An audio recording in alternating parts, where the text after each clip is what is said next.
안녕하세요. 반갑습니다. 오늘 우리는 성경의 가장 위대한 이야기 중 하나인 출애굽기 속으로 함께 여행을 떠나보려고 합니다. 한 민족이 겪는 처절한 고통과 그 속에서 시작된 기적적인 해방, 그리고 마침내 하나님의 백성으로 거듭나는 언약의 대서사시, 출애굽기. 이 놀라운 이야기 속으로 저와 함께 깊이 들어가 보시죠. 모든 위대한 구원의 이야기는요, 아이러니하게도 가장 깊은 절망의 부르짖음에서 시작되곤 합니다. 출애굽기도 바로 그렇죠. 이 구절을 보세요. 마치 잊혀진 것만 같았던 한 민족의 탄식, 그 부르짖음이 마침내 하나님께 닿았다고 선포하고 있습니다. 중요한 것은 하나님께서 그들의 고통 소리를 들으셨다. 그리고 아브라함과 이삭과 야곱에게 하셨던 그 옛 언약을 기억하셨다는 겁니다. 이것이야말로 칠흑 같은 어둠 속에서 비추는 한 줄기 희망의 빛과 같은 말씀입니다.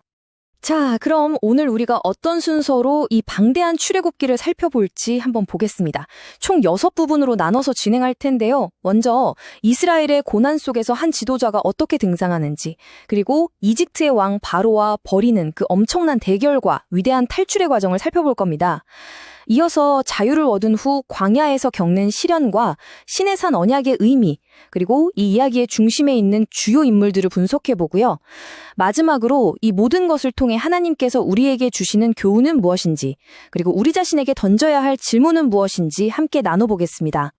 이야기의 무대는 당시 세계 최강대국이었던 이집트입니다. 여러분, 야곱의 아들 요셉 덕분에 이스라엘 백성들이 이집트에 정착했던 거 기억하시죠? 그 후 400년이라는 긴 세월이 흘렀습니다.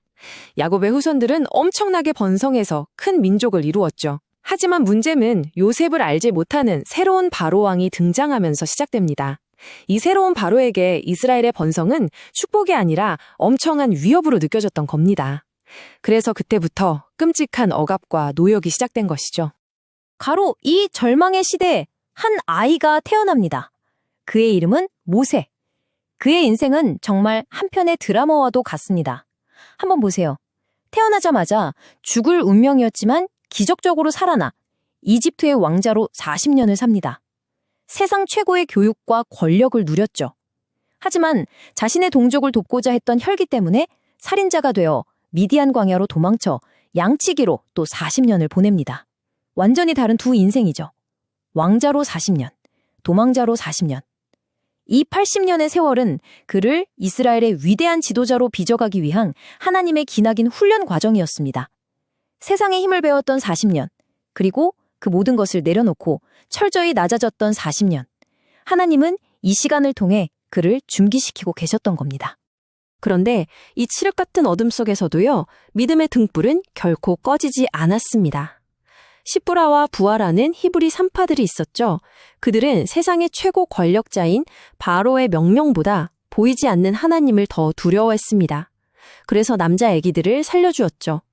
바로 이 작지만 위대한 용기가 이스라엘의 구원자 모세의 생명을 지키는 구원의 첫걸음이 되었습니다. 하나님은 이렇게 평범한 사람들의 믿음의 결단을 통해 위대한 역사를 시작하십니다. 80세의 노인이 된 모세에게 하나님은 어떻게 나타나셨을까요? 번개가 치고 천둥이 울리는 그런 방식이 아니었습니다. 바로 떨기나무를 통해서였죠. 여러분, 미디안 광야에서 떨기나무는 정말 흔하디 흔한 아주 평범한 존재였을 겁니다. 그런데 그날 불은 붙었는데 나무가 타서 없어지지 않는 이상한 광경을 목격한 거죠. 중요한 것은 모세가 그 광경을 그냥 지나치지 않고 돌이켜 자세히 보려고 다가갔다는 점입니다. 바로 그 순간 하나님께서 그의 이름을 부르셨습니다. 이것이 우리에게 주는 메시지가 뭘까요? 하나님은 우리의 아주 평범한 일상 속에서 우리가 무심코 지나치는 그곳에서 우리를 부르고 계실 수 있다는 사실입니다. 하나님의 부르심 앞에서 80세의 모세는 계속 주저합니다. 내가 누구이기에 바로에게 갑니까? 나는 본래 말을 잘 못합니다. 입이 뻣뻣하고 혀가 둔한 자입니다. 그때 하나님은 모세의 능력을 키워주시는 대신 당신의 능력을 보여주는 세가지 표징을 주십니다. 지팡이가 뱀이 되고 손에 나병이 생겼다 낫고 나일강물이 피로 변하는 이적들이죠. 이것은 마술쇼가 아닙니다. 모세야, 네 능력으로 하는 것이 아니다. 내가 너와 함께하며 나의 능력으로 이 일을 이룰 것이다. 라는 분명한 메시지였던 겁니다. 자, 이제 하나님의 지팡이를 손에 든 모세는 그의 형 아론과 함께 이집트로 돌아갑니다. 그리고 당시 세계에서 가장 강력한 권력자, 스스로를 태양신 라의 아들이라 칭하며 신으로 군림하던 바로 왕 앞에 섭니다. 이제부터 하나님과 바로, 신과 인간왕 사이의 엄청난 의지 싸움, 그 위대한 대결의 서막에 오릅니다. 여기서 우리는 아주 어렵고 중요한 신학적 질문을 만나게 됩니다. 성경을 보면 하나님께서 바로의 마음을 완악하게 하셨다는 구절이 반복해서 나오거든요. 그럼 하나님께서 바로가 악한 행동을 하도록 조종하셨다는 뜻일까요? 그렇지는 않습니다. 성경을 자세히 보면 처음에는 바로가 스스로 마음을 완악하게 합니다. 계속해서 하나님의 요구를 거절하죠. 그러자 하나님께서는 바로의 그 완고함과 교만을 그대로 사용하셔서 오히려 당신의 더 크고 위대한 능력을 온 세상에 드러내는 계기로 삼으십니다. 즉, 인간의 악함과 저항마저도 결국에는 하나님의 선한 뜻을 이루는 도구가 될 수 있다는 놀라운 섭리를 보여주는 것이죠. 바로가 계속 버티자 하나님은 이집트 땅에 10가지 재앙을 내리십니다. 그런데 이 재앙들은요, 그냥 무작위로 일어난 자연재해가 아니었습니다. 이 표를 한번 자세히 보시죠. 각 재앙은 이집트인들이 숭배하던 신들을 아주 정확하게 겨냥한 신학적인 심판이었습니다. 예를 들어 첫 번째 재앙인 피재앙은 생명의 젖줄이라 불리던 나일강의 신 하피에 대한 심판이었죠. 개구리 재앙은 다산의 여신 헤케트를, 가축 돌림병은 소의 여신 하토르를 무력하게 만들었습니다. 특히 9번째 흑암 재앙은 이집트 최고의 신이었던 태양신 라가 하나님의 권세 아래 아무것도 아님을 보여줬고, 마지막 10번째 장자의 죽음 재앙은 신의 아들이라 불리던 바로 자신마저도 심판 아래 있음을 명백히 선포한 것입니다. 결국 10가지 재앙은 이집트의 모든 우상이 헛되다는 것을 증명하고 오직 여호와만이 온 우주의 참된 신이심을 선포하는 과정이었습니다. 10번째 재앙, 장자의 죽음이라는 끔찍한 심판 앞에서 하나님은 이스라엘 백성에게 살 길을 하나 열어주십니다. 바로 유월절 규례입니다. 흠 없는 어린 양을 잡아 그 피를 집 눈설주와 임방에 바르면 죽음의 천사가 그 피를 보고 그 집을 넘어간다. 패소버라는 약속이었죠. 여기서 정말 중요한 것은 믿음으로 순종하는 행위입니다. 단순히 이스라엘 사람이라는 혈통만으로는 구원받을 수 없었습니다. 반드시 하나님의 말씀에 따라 어린 양의 피를 발라야만 했습니다. 이 사건은 훗날 온 인류의 죄를 대신하여 십자가에서 피 흘리실 하나님의 어린 양, 예수 그리스도를 예표하는 아주 중요한 사건입니다. 그 보혈의 공로 안에 있을 때 하나님의 심판이 우리를 넘어가는 것, 이것이 바로 구원의 핵심 원리라고 할 수 있죠. 마침내 바로는 항복하고 이스라엘 백성은 이집트를 떠나라는 명령을 받습니다. 장정만 60만 명, 여자와 아이들, 그리고 수많은 다른 민족들까지 합하면 약 200만 명으로 추정되는 어마어마한 인구가 430년간의 지긋지긋한 노예 생활을 청산하고 자유를 향한 첫걸음을 내딛는 순간입니다. 일찍이 하나님께서 아브라함에게 주셨던 내 자손이 이방에서 객이되어 그들을 섬기겠고 4대 만에 이 땅으로 돌아오리니 하셨던 그 약속이 마침내 성취되는 정말 가슴 벅찬 역사적인 순간입니다. 하지만 바로는 곧 마음을 바꿔 군대를 이끌고 이스라엘을 추격합니다. 앞에는 홍해, 뒤에는 이집트 군대. 정말 진퇴양난의 위기 속에서 하나님은 또 한 번의 위대한 기적을 행하시죠. 그런데 우리는 보통 홍해가 영화의 한 장면처럼 순식간에 쫙 갈라섰을 거라고 상상하잖아요. 하지만 성경의 기록을 자세히 보면 조금 다릅니다. 큰 동풍이 밤새도록 바닷물을 물러가게 했다고 기록되어 있어요. 이것은 기적이 아니라는 말이 아닙니다. 하나님께서는 때로 우리가 관찰할 수 있는 자연 현상을 통해서 점진적인 과정을 통해서도 가장 위대한 기적을 행하신다는 것을 보여줍니다. 중요한 것은 그 바람을 일으키시고 바다를 마른 땅으로 만드신 분이 누구신가? 바로 그 점입니다. 자, 이제 이집트에서의 탈출은 끝났습니다. 하지만 이것은 이야기의 끝이 아니라 진짜 시작이었습니다. 이제 막 노예 신분에서 벗어난 갓 태어난 아기와 같은 이스라엘 백성. 이들을 진짜 하나님의 백성으로 만들기 위한 훈련이 필요했습니다. 그 훈련의 장소가 바로 척박한 광야라는 학교였고 훈련 기간은 40년이었습니다. 광야에서 겪는 모든 사건은 사실 하나님의 자기 계시이자 백성을 향한 훈련 과정이었습니다. 마실 물이 없어 쓴몰 앞에서 원망할 때 하나님은 나뭇가지를 던져 물을 달게 하시며 나는 너희를 치료하는 여호와라고 가르치십니다. 먹을 것이 없다고 불평할 때는 하늘에서 만나와 메추라기를 내려주시며 너희를 공급하는 이가 바로 나라는 것을 알려주시죠. 아말렉 족속이 쳐들어왔을 때 모세의 손이 올라가면 이기고 내려가면 지는 전투를 통해 전쟁의 승리는 나에게 달려있다는 것을 똑똑히 보여주십니다. 이 모든 과정을 통해 이스라엘은 날마다 하나님을 의지하는 법을 배우게 된 것입니다. 그리고 마침내 출애굽한 지 석 달째 되던 날 이스라엘 백성은 시내산에 도착합니다. 여기서 하나님은 이스라엘을 왜 구원하셨는지 그 목적을 분명하게 선포하십니다. 너희는 내 소유가 되고 제사장 나라가 되며 거룩한 백성이 될 것이다. 여러분, 제사장 나라라는 말이 무슨 뜻일까요? 이것은 단순히 자기들만 복받고 잘 사는 나라가 되라는 말씀이 아닙니다. 제사장이 하나님과 백성 사이를 중보하는 역할을 하듯 이스라엘이 하나님과 세상 모든 민족 사이를 연결하는 축복의 통로, 거룩한 중보자 역할을 감당하라는 엄청나게 위대한 사명을 주신 것입니다. 그럼 이 위대한 제사장 나라는 어떻게 살아야 할까요? 그 삶의 원칙, 국가의 헌법과도 같은 것이 바로 이 10계명입니다. 잘 아시는 것처럼 첫 4계명은 하나님을 어떻게 사랑하고 경배해야 하는지에 대한 수직적 관계의 법이고요. 나머지 6계명은 우리 이웃을 어떻게 사랑하고 존중해야 하는지에 대한 수평적 관계의 법입니다. 이 10계명은 거룩한 백성이 어떻게 살아가야 하는지에 대한 가장 기본적인 골격이라고 할 수 있습니다. 그런데 이 얼마나 비극적인 아이러니입니까? 모세가 시내산 위에서 하나님으로부터 이 거룩한 율법을 받고 있는 바로 그 시각에 산 아래에 있던 백성들은 무슨 짓을 하고 있었을까요?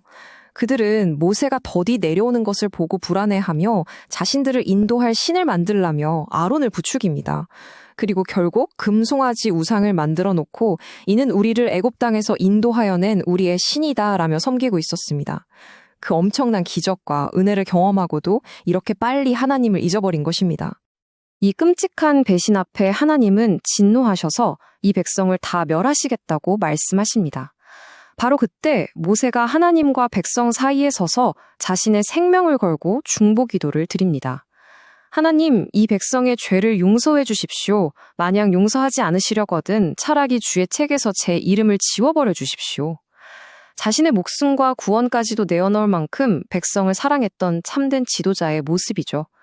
이는 훗날 자신의 목숨을 내어주고 우리를 구원하실 예수 그리스도의 모습을 미리 보여주는 듯한 정말 위대한 장면입니다. 자, 여러분, 출애굽기는 하나님의 위대한 구원 역사인 동시에 아주 연약하고 때로는 어리석기까지 한 인간들의 이야기입니다. 이제부터는 이 이야기의 중심에 있는 주요 인물들의 관계를 통해서 하나님의 계획이 어떻게 섬세하게 이루어졌는지 한번 살펴보도록 하겠습니다. 이스라엘의 위대한 남성 지도자 모세. 하지만 그의 생명은 사실 3명의 용감하고 지혜로운 여성들 덕분에 보존될 수 있었습니다. 바로의 잔인한 명령에도 불구하고 믿음으로 아들을 갈대 상자에 담아 강에 띄운 어머니 요게벳, 그리고 그 갈대 상자를 끝까지 지켜보다가 기지를 발휘해 바로의 딸에게 유모를 주선한 누이 미리암, 마지막으로 적국의 아기에게 긍휼을 베풀어 자신의 아들로 삼은 바로의 딸.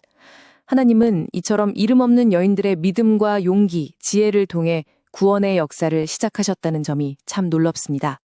하나님은 모세 혼자서 이 엄청난 사역을 감당하게 하지 않으셨습니다. 말을 잘 못한다고 주저하는 모세를 위해 말을 아주 유창하게 잘하는 그의 형 아론을 대변인으로 붙여주셨습니다. 이 두 사람의 관계를 보면 모세가 하나님으로부터 직접 말씀을 받는 영적인 지도자였다면 아론은 그 말씀을 백성들에게 효과적으로 전달하는 대변인이자 이스라엘의 첫 번째 대제사장이었습니다. 물론 아론은 금송아지 사건에서처럼 때로 연약한 모습을 보이기도 했지만 이 두 형제의 협력 관계는 하나님의 사역이 어떻게 동역을 통해 아름답게 이루어지는지를 잘 보여줍니다. 출애굽기의 가장 중심적인 갈등 구도는 바로 모세와 바로의 대결이라고 할 수 있습니다. 그런데 이것은 단순히 두 지도자의 개인적인 싸움이 아닙니다. 두 개의 다른 왕국, 두 개의 다른 가치관의 충돌입니다. 한쪽은 하나님의 통치를 대변하는 겸손한 종 모세, 다른 한쪽은 인간의 교만과 자기 신격화를 상징하는 바로 왕입니다. 이 치열한 대결을 통해서 세상의 진정한 통치자가 누구인지, 참된 힘이 어디로부터 나오는지가 명백하게 드러나게 되는 것이죠. 지금까지 우리는 출애굽기의 장대한 서사를 인물과 사건 중심으로 따라와 봤습니다. 그렇다면 이 수천 년 전의 오래된 이야기가 21세기를 살아가는 우리에게는 과연 어떤 의미가 있을까요? 이 이야기 속에 담겨 있는 영원한 진리의 교훈들을 함께 발견해 보도록 하겠습니다. 우리가 보통 율법이라고 하면 아주 딱딱하고 지키기 어려운 규칙들을 떠올리기 쉽습니다. 하지만 시내산에서 하나님이 주신 율법은 그 성격에 따라 크게 세 가지로 나누어 볼 수 있습니다. 첫째는 십계명과 같이 하나님의 영원한 성품을 반영하는 도덕법입니다. 이것은 시대를 초월하여 오늘날 우리에게도 동일하게 적용되죠. 둘째는 고대 이스라엘이라는 신정 국가를 다스리기 위한 시민법입니다. 셋째는 성막에서의 제사나 절기와 관련된 의식법인데 이것은 장차 오실 예수 그리스도의 사역을 예표하는 그림자 역할을 했습니다. 이렇게 율법의 성격을 구분해서 이해하면 구약의 율법이 오늘 우리에게 어떤 의미를 갖는지 더 깊이 이해할 수 있게 됩니다. 출애굽기에 나오는 수많은 기적들, 예를 들어 10가지 재앙이나 홍해 도화 사건 같은 것들은 결코 사람들의 눈을 즐겁게 하기 위한 스펙터클이 아니었습니다. 모든 기적에는 아주 분명한 신학적인 목적이 담겨 있었습니다. 첫째는 여호와 하나님만이 유일한 참 신이심을 증명하는 것이었고, 둘째는 이집트의 거짓 신들을 심판하는 것이었죠. 그리고 언약 백성을 노예 상태에서 구원하고 이 모든 과정을 통해 하나님의 능력과 정의, 그리고 신실하심과 같은 그분의 성품을 온 세상에 알리기 위함이었습니다. 자, 그렇다면 이 출애굽기가 우리에게 주는 첫 번째 위로의 메시지는 무엇일까요? 바로 이것입니다. 하나님은 우리의 고통 속에 함께 계시며 우리의 가장 작은 신음소리마저도 들으시는 분이라는 사실입니다. 혹시 지금 내 기도가 허공에 흩어지는 것 같고 하나님이 너무 멀게만 느껴지신다면 400년간 침묵하시는 것 같았지만 결국 그들의 고통 소리를 들으셨던 이 출애굽기의 시작을 꼭 기억하시기 바랍니다. 두 번째 교훈은 이것입니다. 하나님은 아주 거룩하고 특별한 장소에만 계신 것이 아니라 우리의 가장 평범한 일상 속으로 찾아오신다는 사실입니다. 40년간 양을 치던 모세의 지루하고 반복적인 일상에 불타는 떨기나무로 나타나셨던 것처럼 하나님은 바로 우리의 직장과 가정, 그 반복되는 삶의 현장에서 우리를 만나고 부르시길 원하십니다. 우리에게 필요한 것은 그 평범함 속에서 하나님의 특별한 부르심을 발견하는 영적인 눈이라고 할 수 있겠습니다. 하나님의 부르심 앞에 모세는 이렇게 묻습니다. 내가 누구이기에 감히 바로에게 가겠습니까? 자신의 연약함과 무능력함, 그 한계를 너무나 잘 알고 있었기 때문이죠. 그때 하나님께서 아니야, 너는 위대한 인물이 될 거야, 너는 할 수 있어 라고 격려하지 않으셨다는 점이 정말 중요합니다. 대신 하나님은 이렇게 약속하십니다. 내가 반드시 너와 함께 있겠다. 우리의 자격과 능력은 우리 자신에게서 나오는 것이 아니라 우리와 함께 하시는 하나님께 있음을 믿는 것. 이것이야말로 모든 믿음의 여정의 출발점입니다. 이제 말씀을 마무리하면서 이 위대한 출애굽기의 진리들을 우리의 삶으로 가져와 스스로에게 몇 가지 질문을 던져보는 시간을 갖고자 합니다. 첫 번째 질문입니다. 최근 나의 삶 속에서 너무나 평범하고 익숙해서 무심코 지나쳐버렸던 떨기나무는 없었습니까?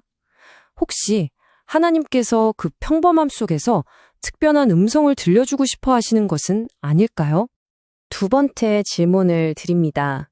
혹시 나는 능력이 부족해서, 나는 말을 잘 못해서 와 같은 나는 할 수 없다는 생각에 사로잡혀서 하나님의 부르심을 외면하고 있지는 않습니까? 내가 반드시 너와 함께 있으리라 는 이 약속의 말씀이 오늘 나에게 어떤 새로운 용기와 힘을 주는지 한번 묵상해 보았으면 좋겠습니다.